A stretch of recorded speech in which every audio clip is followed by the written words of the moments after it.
another consultation. Will this one end in bed? Or will Mistress Allen slap him round the head?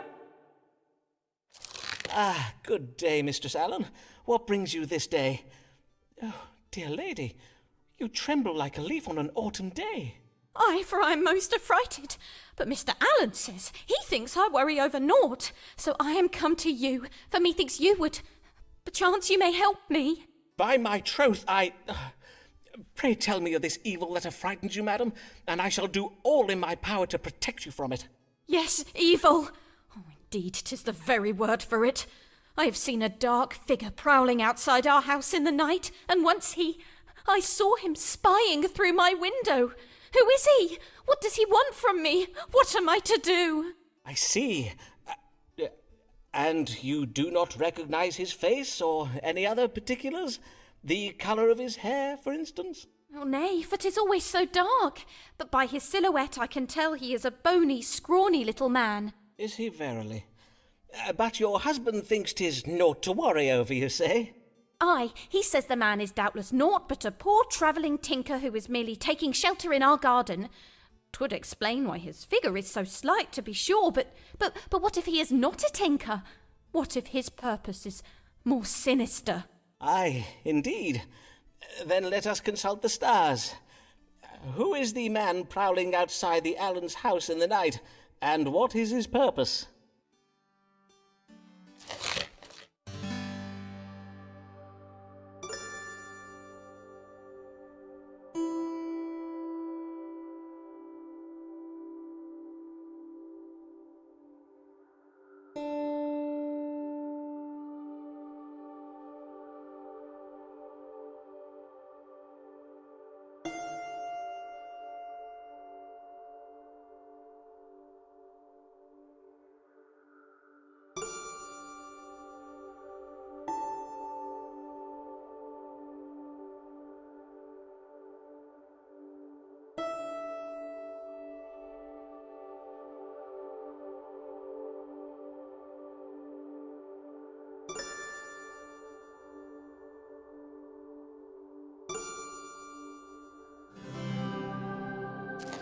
The stars suggest the prowler is a secret foe of your husband. Does Mr. Allen have any gambling debts, perchance? Hold. Methinks I see it now. Ah, 'tis you! The prowler, 'tis you! Me? How now, madam? What an outlandish notion. So you would deny it, that you have prowled and spied upon me these last months? Prithee, Avis, you've got it all... I will not have it. I am not a thing to be owned. I'm not one of your prized possessions. I prithee, madam, put that down. Put it... Ah! Fie, madam! That was a priceless Venetian vase.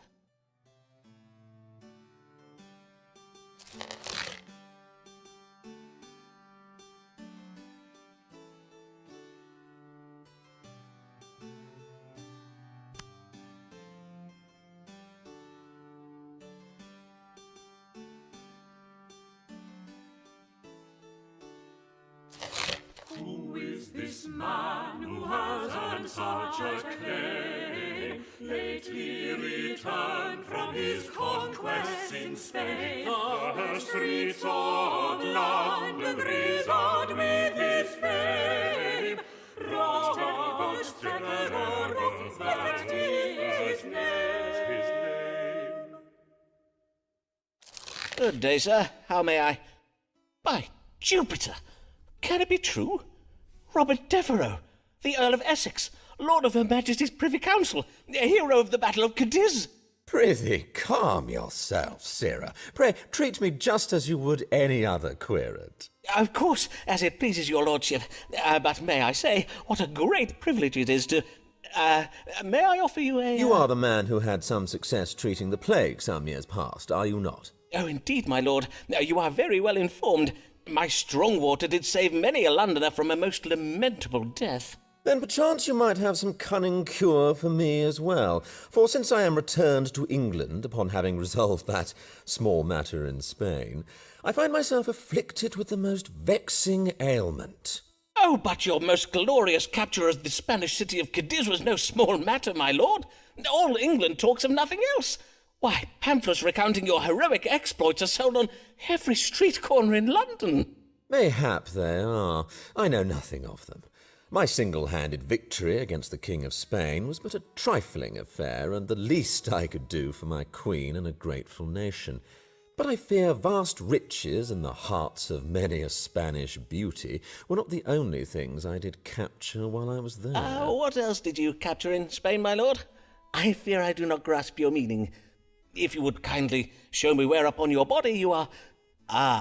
As you see, this Spanish disease I caught has me oozing a most disagreeable substance. Methinks I have a fair idea of the nature of your affliction, but I must confirm the judgment with a reading of the stars. Let us see, what disease troubles Robert Lord Devereux, the Earl of Essex?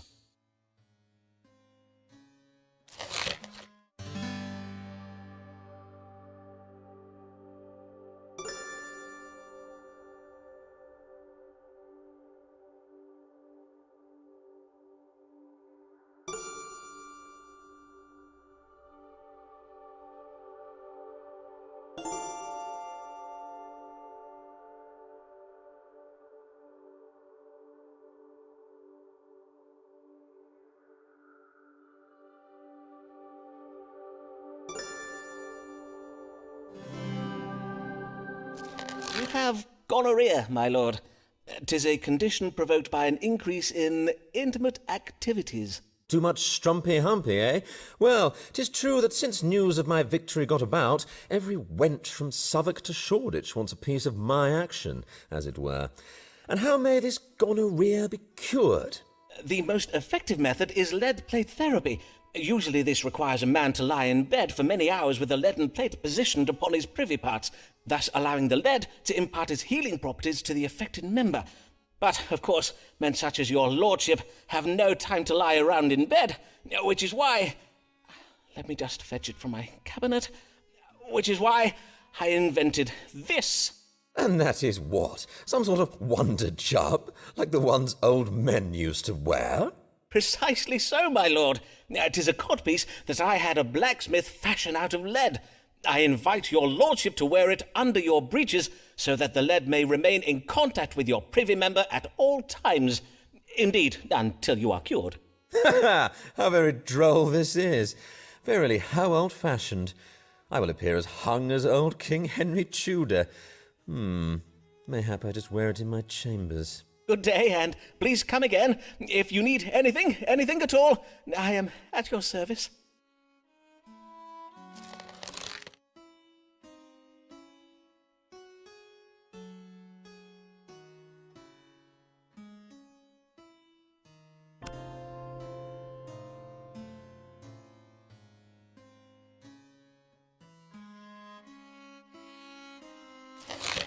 Watch your lover, Avis, watch her night and day.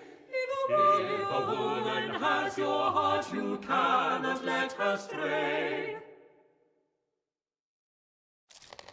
Avis, I did not expect to see you this evening. Do you bring news? Aye, some very good news, at least if you confirm it for me. Methinks I am with child. How very wondrous. And, have you any idea of who might... Aye, verily, with child, but I dare not to. Forsooth, what if it be naught but false hope?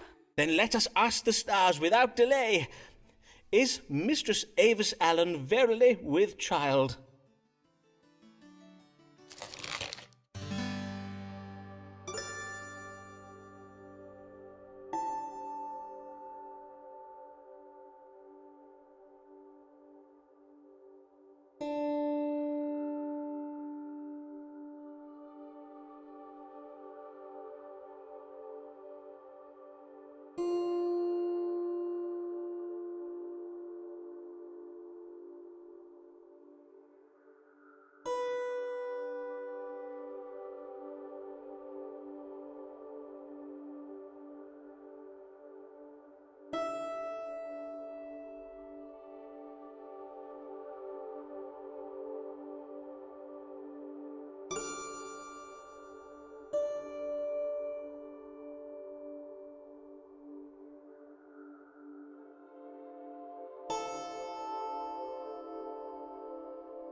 madam. The stars confirm that you are indeed with child, and that the father is... Oh, joy! Simon, is it not wondrous? You and I are to be blessed. Hold. I am not finished. The stars also reveal the identity of the father. There is no need to read the stars for that, for surely 'tis obvious that you... Prithee, admit it. You have been coupling with my manservant, William. Why, you... I warrant the stars say nothing of the sort. See here, in my chart. 'Tis plain as day. In the house of children, alongside Venus, there is the planet Mars. Who else but William could that be? But such scribblings of yours, they mean nothing to me. For all I know, you make up those stories about planets and houses and such. Why, verily, perchance you might draw up a new chart, Simon. One that tells of how the planet Avis is no longer in the House of Foreman. You would mock me, madam? You would make a jest of my... Oh, I see. Leaving now, are you? Then you do so. You leave. I bid you good day.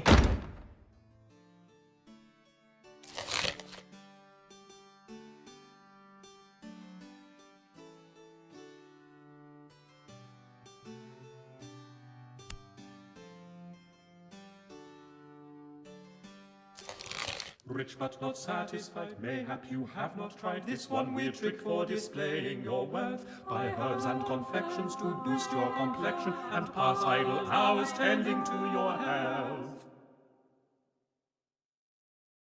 Good even, sir. Who do I have the pleasure of welcoming to my chambers this day? Nicholas Muggs, proprietor of Muggs Rugs down on Silver Street. Ah, the wig makers. You supply wigs to players, do you not? I have heard tell of your fine work from some of my playhouse querents. I thank ye for your kindness, sir. I do hear you are very skilled at your trade also. For are you not the curer of the plague of '92? Forsooth, I do hope you may cure me as well. For though I do not think I have the plague, whatever I have is doubtless most grave, no matter what my wife thinks. And what is it your wife thinks? It be her mind that I have taken naught but a chilly cold in the head. But 'tis not so, Dr. Foreman, for I ache all over. My throat is grown sore, and I cough day and night. Day and night, you say? Aye, verily. I see. Then let us consult the stars. What does ail Nicholas Mugg?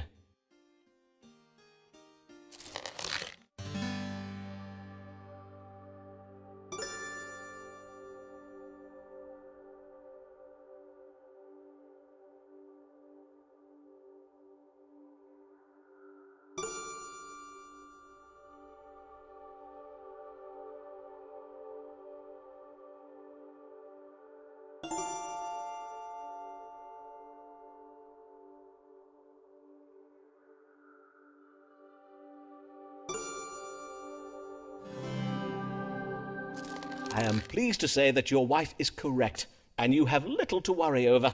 You have what we doctors call frigidus ad hominem, or, as it is more commonly known, a man-cold. Frigid... A man-cold, you say? Aye, 'tis a cold in the head, suffered uniquely by those of the male sex.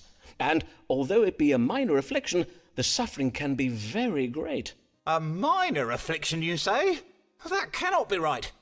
I bid you check the stars again, sir, for see how ill I am, and my throat grows so hoarse I can hardly speak. I think the trouble in your throat may be occasioned by overuse. Perhaps you might try, discoursing less. Well, I think you ought to know that I will be seeking a second opinion. As you will, sir. Good day.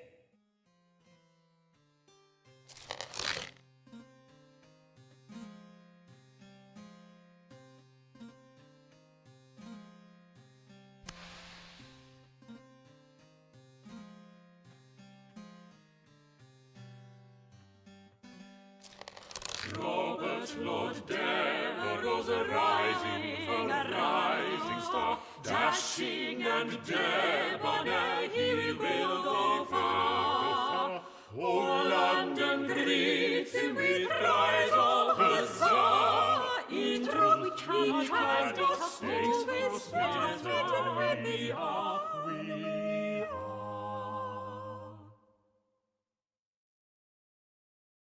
Good day, my lord. How may I do you service? Would it pertain to some thrilling adventure upon which you may soon be embarking? Indeed it does. Sir Walter Raleigh and I did recently come across some intelligence concerning a fleet of Spanish ships that will soon be sailing home from the New World, bearing a goodly cargo of gold. Raleigh and I plan to borrow the royal fleet, which we will use to intercept the ships and seize the treasure. Huzzah! But, borrow the Royal Navy, you say? Aye, only temporarily, of course. The Queen will hardly know her ships are gone. Indeed, when we return them to her bearing a handsome prize of Spanish gold, she will doubtless forgive our failure to file the correct paperwork and what not. Doubtless. And how may I assist your lordship in this glorious endeavour? Well, in order to intercept the Spanish fleet, we must know which route it is planning to take. One possibility is that it returns to Spain having retrieved the gold from the New World's southern continent. The other possibility, and this is the one Sir Walter thinks most likely, is that the gold has already been transported by conquistadors from the southern continent up to Havana, and the ships are to fetch it from there. Then let us see whether the stars can tell us upon which route the treasure ships may be intercepted on their return to Spain from the New World. Will they be sailing from the southern continent or from the Spanish colony of Havana?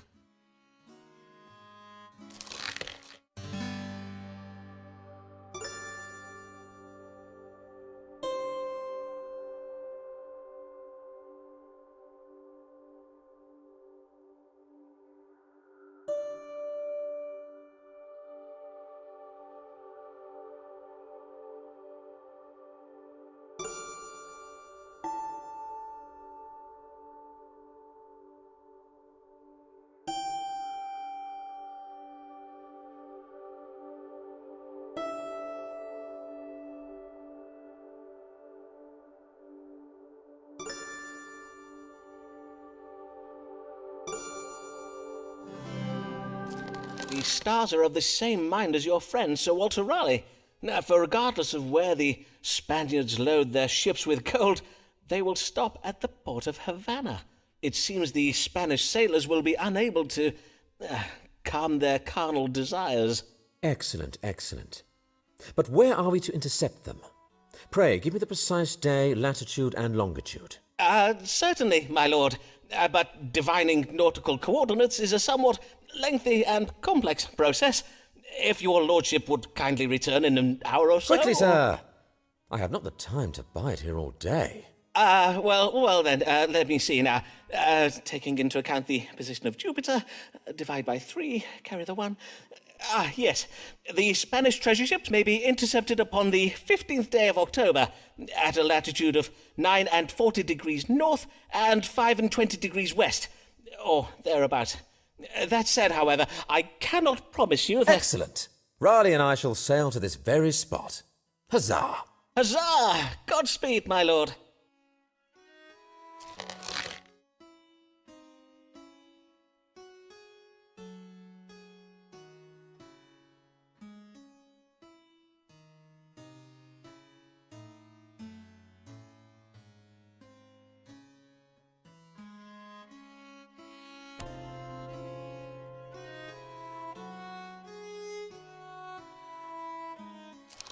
So she never went to school, and she's kind and never cruel. Do not take Alice for a fool. Alice Blood, she is no fool.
Beware conspirations, plots and machinations, the schemes of big physics to sell you their wares. Their cures do us violence, but they call it science. They mock our beliefs and belittle our fears.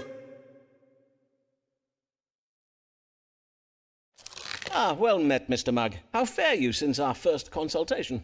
It seems as you were right. Though I was, in sooth, much troubled with the vile disease of, what did you say it was? Fudgipus and Honeyman, I did not die. Frigidus ad hominem. I am most glad to hear it, sir. Indeed, you do look well. Well? Mayhap I look well now, but 'twill not be for long. I have been poisoned. Poisoned? By the saints! Who is the author of this foul deed? My friend George Sprottle, the bookbinder. I did dine with him not 2 hours ago. Ah, I see. A bout of evil digestion. Pray tell, was there turned meat or some such at table? Nay, not meat. 'Twas a pie full of cherries. I had a bite of it afore I knew what I was eating. Cherries, you say? Aye, cherries. And this after I took particular care to give Mistress Sprottle a list of foods I must not eat. I added cherries to the list when I did hear that the Countess of Devonshire has declared against their noxious qualities. The Countess of Devonshire, you say? Noxious qualities, indeed. And now your symptoms, Mr. Mugg. Had you any reaction after eating these cherries? My reaction? Well, I reacted as any man would. I spat them out. And know you what Mr. Sprottle did then, Dr. Foreman? Nay, but pray tell. He did laugh at me. He even called me a dinner-ralphing fusspot. Fie, I may soon be in the grave, thanks to George. Will he still be laughing then? Well, let us not speculate, shall we, Mr. Mugg? Now, let us see what the stars may tell us. What ails Nicholas Mugg?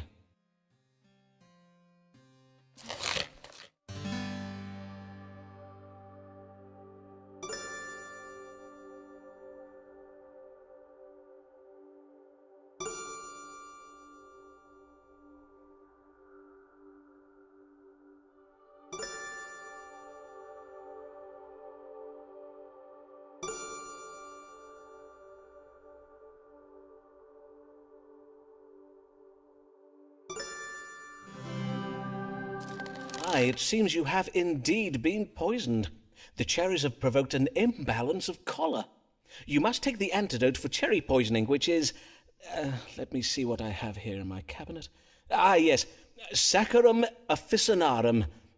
Dissolve a pinch of these crystals on your tongue before dinner for a week. Saccharum? Saccharum officinarum, more commonly known as sugar. Sugar, forsooth. I have heard tell of sugar. 'Tis a rare and fine substance, I do believe, and therefore doubtless most efficacious.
William! Ah, there you are. Did Mistress Allen call whilst I was out this day? Nay? You're quite sure about that, are you? Ah, I see. I cannot understand it. Why has Avis not come these past weeks? Does she no longer wish to see me?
So, 'tis the madness of my love that keeps Avis away. My jealous passions and accusations have vexed her, mayhap even caused her fright. When she comes to see me again, for she surely will, by and by, I must remember to be kinder to her, to not plague her with my suspicions. And until Avis does return, well, there are other women in the world, are there not?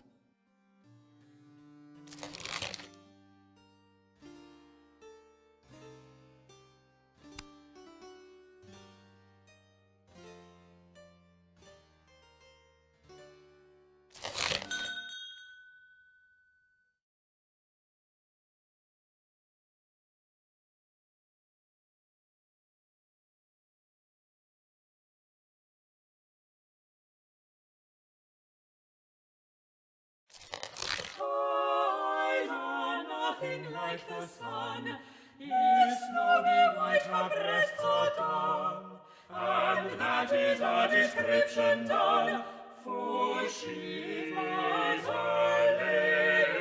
She's but a lady.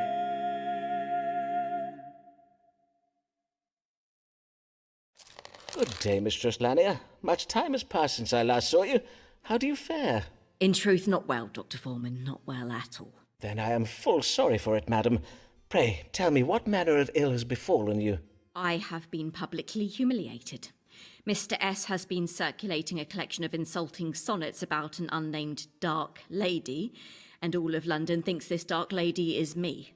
Well, your complexion is rather, that is to I say... am described as having foul breath and black wires for hair. Though methinks the very worst line is the one that tells of a gross body rising at the utterance of my name. And I cannot abide illusions, Dr. Foreman. If Mr. S. wishes to reference bodily levitation and other such cheap stage magic, he would do well to leave my name out of it. My interest is in the dramatic arts, not fairground attractions.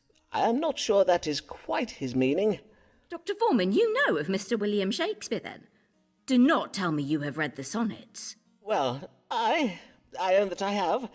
But as you did remark, madam, all of London has read them. Oh, well, I am undone. My professional reputation is now utterly spoiled, for now the whole world will look upon me as naught but Mr. Shakespeare's fancy wench. No longer will they judge me on my own merits. Let us hope it is not as grave as that, madam. Have you discoursed upon the matter with him? Nay, I dare not confront him about it. For we are almost at an end with our work on a play, and I dare not risk it not being staged. Then let us see what the stars advise. What may Mistress Lanier do to restore her professional reputation?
You are right to be concerned about the damage to your reputation, Mistress Lanier, for there is a danger that your partnership with Mr. Shakespeare and his depiction of you in his sonnets will forever overshadow your own literary achievements. God's womb. But what can I do to forestall such an injustice? I suggest you spread a rumour of your own about another lady. For instance, there is a brothel owner in Clerkenwell they call Black Luce. If you were to put it about that she is the subject of Shakespeare's sonnets, 'twould do her reputation no harm. Indeed, the effect would be quite the reverse, for doubtless there be many a man at present who would pay handsomely for a tumble with Shakespeare's dark lady. Well, indeed. I do feel 'tis most important to advance the interests of my fellow women, especially those seeking to make their way in business. Oh, do you see that, Dr. Foreman? 'Tis your mute Italian querent, Signor Ferraro. He is staring at us through the window. Is he? Then doubtless he has come for another consultation.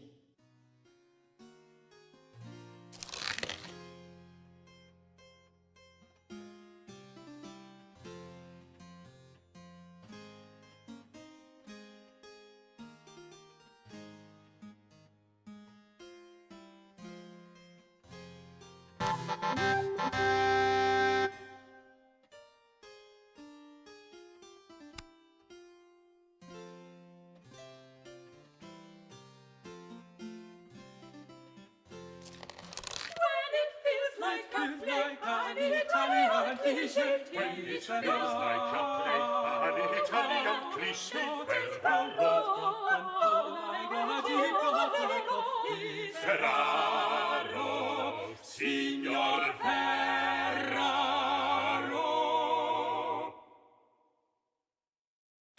Good day, senor, and well met. Tis I, Riccardo Ferraro, come once again to see the great Dottore Simon Foreman. Indeed, I did recognize you, senor.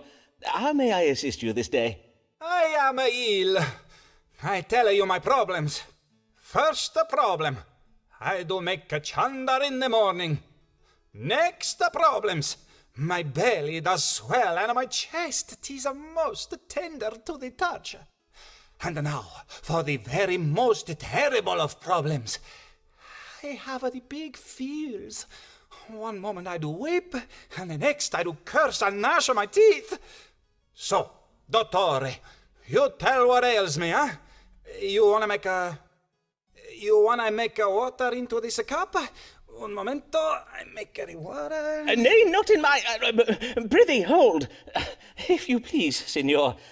As with our previous consultations, I shall be judging your illness by reading the stars. So, you need not my... Nay, senor, I have no need of it. Whilst 'tis true that most physicians do spy and sniff their patients' urine, I find this method of piss-pot diagnosis most imprecise. Indeed, the practice is quite primitive. 'Tis my belief that if medicine is to advance in this modern age, we must all adopt a more scientifical method. I am quite sure history will bear me out on this question. This scientific method. 'Tis reading my diagnosis in the stars? Precisely so. Speaking thereof, perchance we may consult the stars now. What illness troubles Signor Riccardo Ferraro?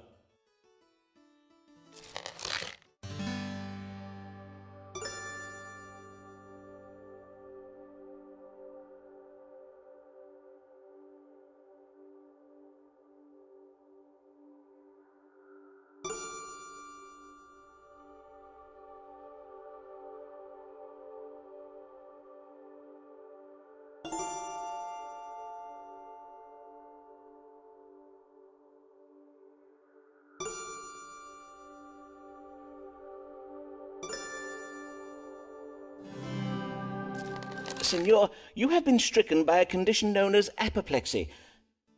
I will have my manservant bleed you from the arm, then apply beaver musk to your nose to induce sneezing, thereby drawing phlegm away from the brain.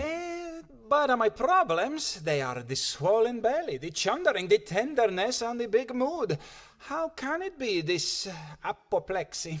Apoplexy is an affliction of the brain which can both trick the senses and induce, large moods.